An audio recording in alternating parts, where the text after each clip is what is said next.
Haïti ne mourra pas. Nous allons mettre la main à la pâte. Soyez fermes, soyez convaincus.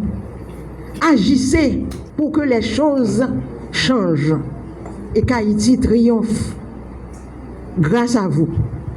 La deuxième conférence sur la thématique de la lutte contre la corruption, organisée par la chaire de gouvernance de l'AFPEC et supportée par le Fonds des Nations Unies pour le développement, s'est tenue comme à l'accoutumée à la salle de conférence de l'AFPEC le vendredi 25 août 2023. Elle a été animée par la présentation de la Cour d'appel de Port-au-Prince, représentée par Maître Florence Mathieu, commissaire près de la Cour. Maître Mathieu, dans sa prise de parole, a expliqué dans un premier temps le rôle crucial de cette institution dans l'évaluation des cas juridiques. Elle a mis en lumière les arrêts rendus de la Cour d'appel, précisant que celle-ci agit en tant que deuxième instance juridique et traite les affaires civiles et pénales. Oui, la Cour d'appel, c'est un maillon de la justice. La Cour d'appel s'intéresse et aux matières civiles et aux matières pénales. Elle entend toutes les catégories d'infractions, sauf les contraventions, qui sont du ressort du tribunal de paix. Donc la Cour d'appel est bien placée en tant qu'instance pour prendre une décision juste et conforme à nos lois. La juge Mathieu a identifié certaines causes profondes de la corruption en Haïti, les situant dans un contexte historique. Ainsi, elle a relevé des facteurs comme suit: la faiblesse du système éducatif, la précarité économique, l'insécurité alimentaire, l'abus d'autorité, etc. La corruption, a-t-elle souligné, se manifeste à travers des formes variées, telles que la corruption par personne interposée ou directe, ainsi que des phénomènes comme la sextorsion et les attributions frauduleuses de titres de propriété. Quand on parle de corruption,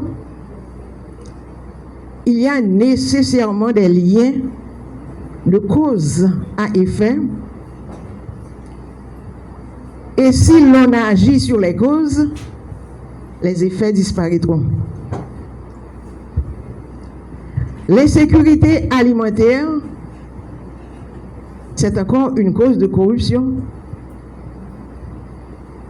Parce que lorsqu'on doit se nourrir, on est appelé à faire n'importe quoi. Ventre vide n'a pas d'oreille. Des millions de gens en Haïti meurent de faim et ils doivent survivre. La corruption s'étend jusque dans les conflits terriens.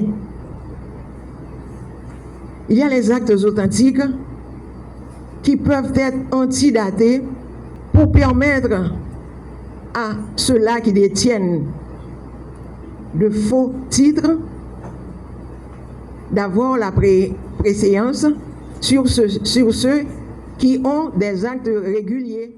En se basant sur les causes identifiées, Maître Mathieu a évoqué diverses solutions éventuelles pour combattre le fléau de manière efficace. Ainsi, elle a rehaussé l'importance de la reddition des comptes, la transparence des passations de marché, le renforcement des dispositifs de répression et de réparation, l'engagement de la justice dans la répression des crimes économiques et financiers, l'éducation des jeunes, la transparence dans les recettes douanières et amélioration des procédures de passation de marché, ainsi que la participation de la société civile.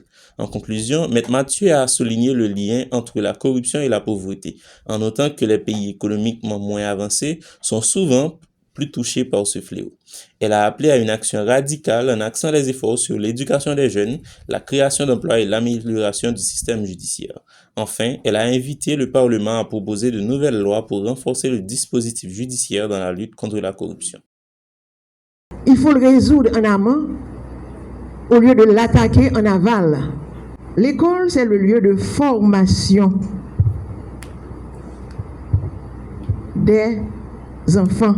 C'est un milieu scolaire que l'enfant apprendra à bien se conduire, à bien se comporter. Je pense que dès l'enfance, l'éthique doit être enseignée pour qu'elle s'incorpore dans son esprit. Donc la création d'emplois est urgente, comme je l'ai dit, parce qu'il faut des possibilités économiques à tout le monde pour endiguer, pour finir avec ce mal. La multiplication des écoles professionnelles sur toute l'étendue du territoire, comme je viens de le dire, permettrait à chaque individu, à chaque Haïtien de gagner sa vie honorablement. Il faut la transparence dans le recouvrement et l'utilisation des recettes de l'État. La prochaine conférence est prévue pour le vendredi 29 septembre 2023 où sont attendues les présentations de la Police nationale d'Haïti, de la Commission nationale des marchés publics, de Ensemble contre la corruption, ainsi que celle de l'Unité centrale de renseignement financier. Mesdames, Messieurs, vous êtes déjà invités à être des nôtres au sein de l'AFPEC de midi à 3h. Pour informations et réservations, contactez le 36 17 89 41.